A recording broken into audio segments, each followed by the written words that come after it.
Hello બાળકો, આપણે ધોરણ 6નું ગણિત જેમાં સ્વાધ્યાય 1.2 શીખીએ છીએ. એમાં આપણે પહેલો દાખલો જોઈએ. શાળામાં 4 દિવસ માટે એક પુસ્તક પ્રદર્શન યોજવામાં આવ્યું હતું. કાઉન્ટર પર રહેલા પહેલા, બીજા, ત્રીજા અને અંતિમ દિવસે વેચવામાં આવેલી ટિકિટોની સંખ્યા અનુક્રમે 1094, 1812, 2050 અને 2751 છે. તમામ 4 દિવસમાં વેચવામાં આવેલી ટિકિટોની કુલ સંખ્યા શોધવાની છે. કઈ સંખ્યા શોધવાની છે? કુલ સંખ્યા શોધવાની છે. 4 દિવસ આ પુસ્તક પ્રદર્શન જે યોજવામાં આવ્યું હતું તેની સંખ્યા આપણને આપી છે. એ સંખ્યાનો આપણે કુલ ટિકિટોની સંખ્યા શોધવાની છે. એટલે આ કયો દાખલો છે બાળકો? સરવાળાનો. ચાલો આપણે કરીએ. પહેલાં આપણે લખશું પહેલા દિવસે કેટલી સંખ્યા છે? 1094. તો પહેલા દિવસે ટિકિટોની સંખ્યા 1094. પછી બીજા દિવસે તો નીચે લખશું બીજા દિવસે ટિકિટોની સંખ્યા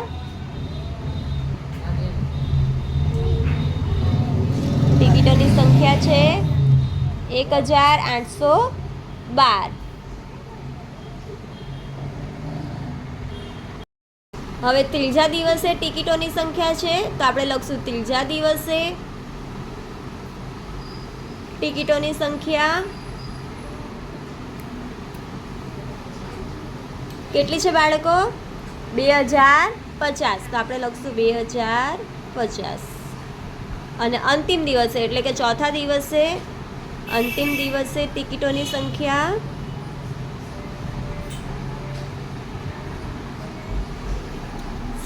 છે 2751. આપણે કુલ સંખ્યા શોધવાની છે એટલે આપણે કરશું પ્લસ.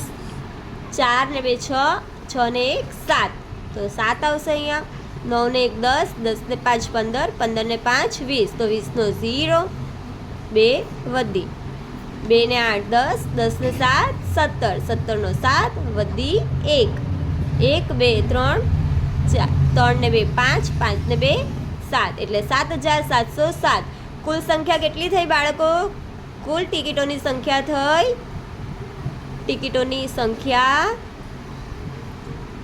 7707. આપણે અહીંયા જવાબ કરીને લખશું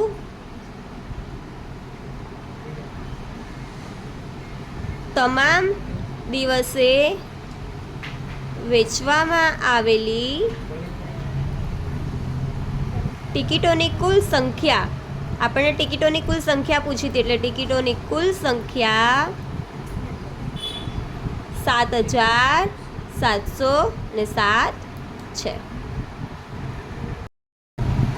હવે બીજો આપણો દાખલો છે. શેખર એક પ્રખ્યાત ક્રિકેટ ખેલાડી છે. તેણે ટેસ્ટ મેચોમાં અત્યાર સુધીમાં 6980 રન બનાવ્યા છે. તે કુલ 10,000 રન પૂર્ણ કરવા ઈચ્છે છે. તો તેને હજી વધુ કેટલા રનની જરૂર છે? એણે બનાવ્યા કેટલા છે? 6980. અને એણે બનાવવા કેટલા છે? એને રન કેટલા પૂરા કરવા છે? 10,000. એટલે આપણે શું કરશું? એને 10,000માંથી આપણે 6980 બાદ કરશું. એટલે જેટલા વધે એટલા નંબર હજી એને બનાવવાના બાકી છે. ચાલો આપણે દાખલો કરીએ. શેખરે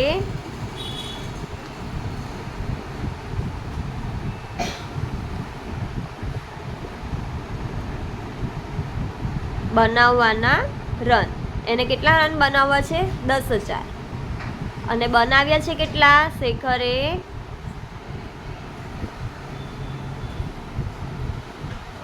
બનાવેલ રન કેટલા છે? 6980. આપણે શું કરશું? માઇનસ. 0માંથી 0 માઇનસ થાય તો માઇનસ.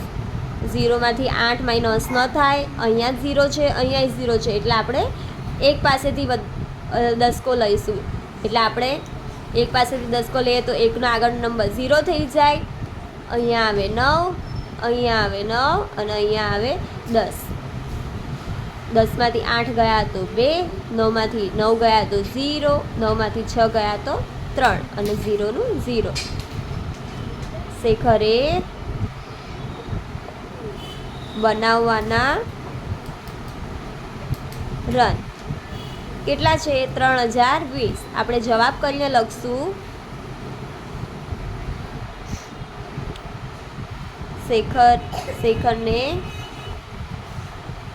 3020 રનની જરૂર છે. હવે આપણે ત્રીજો દાખલો જોઈએ.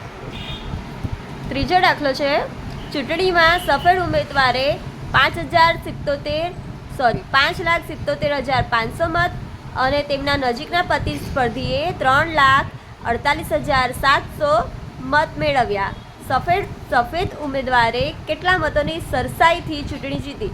એટલે કે એક ઉમેદવાર જે સફળ ઉમેદવાર છે, જેના મત છે 5,77,500 અને જેના નજીકના પ્રતિસ્પર્ધી હતા તેના મત છે 3,48,700. એટલે કે આ જે સફળ ઉમેદવારે છે કેટલા વધારે મતથી જીતા છે તે આપણે, એટલે આપણે મોટી સંખ્યામાંથી નાની સંખ્યા શું કરશું? બાદ કરશું. એટલે આપણને ખબર પડશે કે કેટલા વધારે મતથી જીત્યા છે. એટલે આપણે મોટી સંખ્યા સફેદ 5,77,500 એક કોના મત છે? સફળ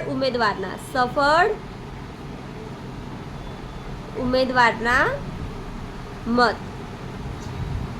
અને નજીકના પ્રતિસ્પર્ધીના મત કેટલા છે? 3,48,700.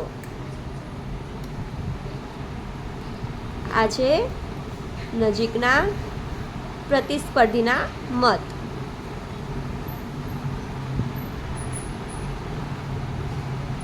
આપણે શું કરવાનું છે? માઇનસ બાદબાકી કરવાની છે. તો 0માંથી 0 ગયો તો 0, 0માંથી 0 ગયો 0, 5માંથી 7 માઇનસ ન થાય એટલે આપણે બાજુના નંબર પરથી 10 લઈશું. એટલે અહીંયા આવશે 10 અને આના આગળનો નંબર 6. તો આ 10 ને 5 15, 15માંથી 7 જાય તો 8. હવે અહીંયા 6માંથી 8 બાદ ન થાય એટલે આપણે પાછા અહીંયાથી 10 લઈશું. એટલે અહીંયા થશે 16, 10 લઈશું એટલે અને આના આગળનો નંબર 6. 16માંથી 8 જશે તો 8, 6માંથી 4 ગયા તો 2, 5માંથી 3 ગયા તો 2. એટલે કેટલા મતથી જીતા છે? 2,28,800. સફળ ઉમેદવાર 2,28,800 મતથી ચૂંટણી જીત્યા. હવે ચોથો દાખલો છે, કીર્તિ બુક સ્ટોલે જૂન મહિનાના પ્રથમ સપ્તાહમાં 2,85,891 પુસ્તકો વેચ્યા અને મહિનાના બીજા સપ્તાહમાં 4,768 રૂપિયાના પુસ્તકો વેચ્યા. તો 2 અઠવાડિયામાં મળીને કેટલું વેચાણ થયું? આપણને કીધું છે 2 અઠવાડિયા મળીને, એટલે બંને અઠવાડિયાનું શું કરવાનું છે? પ્લસ સરવાળો. અને કયા સપ્તાહમાં વેચાણ વધારે હતું અને કેટલું હતું તે પણ આપણે શોધવાનું છે. આપણે શોધીએ. પ્રથમ સપ્તાહમાં કેટલું છે? 2,85,891. આ પ્રથમ સપ્તાહમાં. અને બીજા સપ્તાહનું વેચાણ છે 4,768. આ બીજા સપ્તાહનું છે.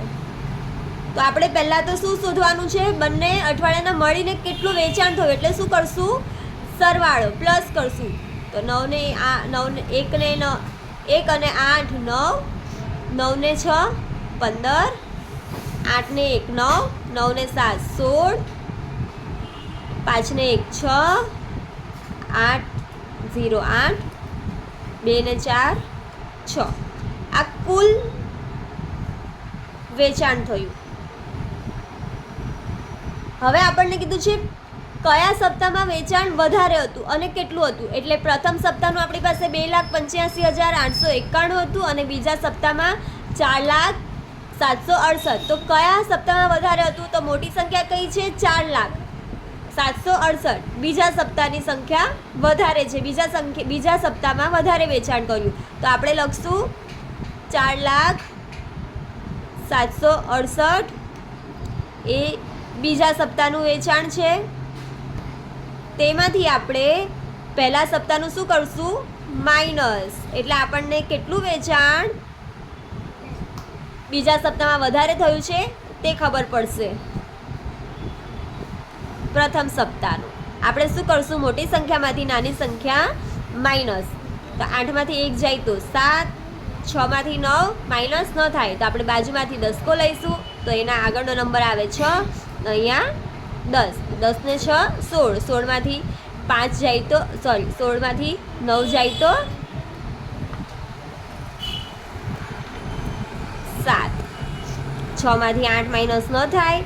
અહીંયા 0 છે, આપણે વધી ન લઈ, આપણે દસકો ના લઈ શકીએ, અહીંયા દસકો ના લઈ શકીએ એટલે ડાયરેક્ટ 4 પાસેથી. તો અહીંયા લખશું 3, અહીંયા 9, અહીંયા 9, અહીંયા થશે 16.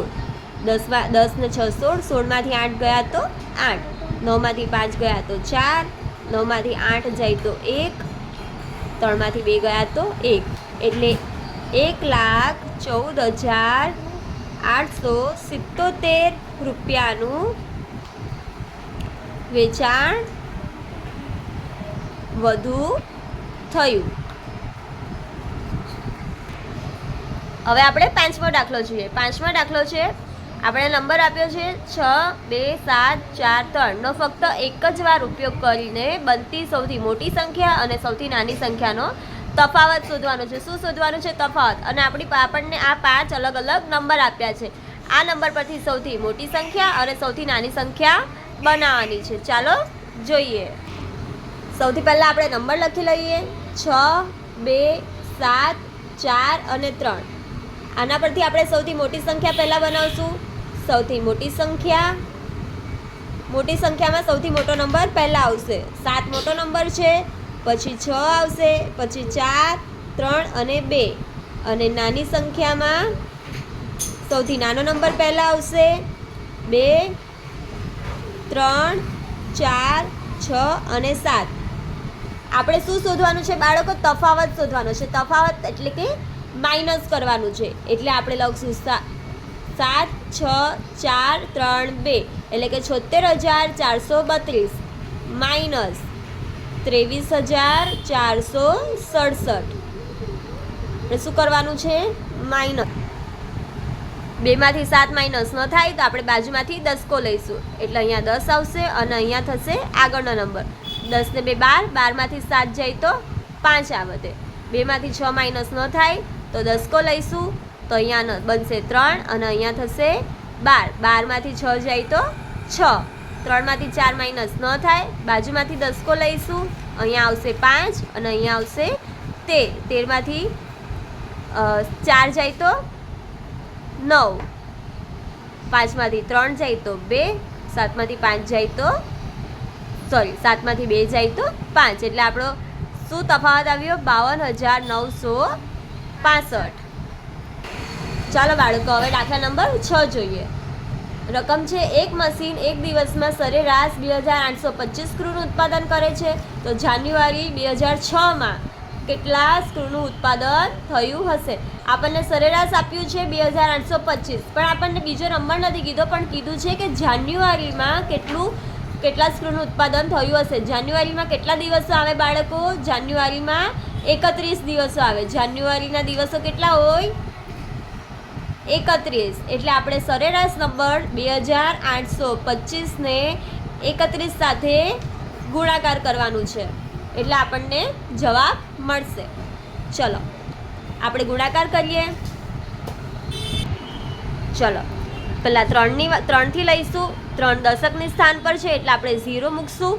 3 પંચા 15, 15 નો 5 વધી 1, 3 દુ 6, 6 ને 1 7, 3 ઠામ 24, 24 નો 4 વધી 2, 3 દુ 6, 7 અને 8. હવે એકની વારી, તો 5 એકા 5, 1 દુ દુ, 1 અઠા 8, 1 દુ દુ.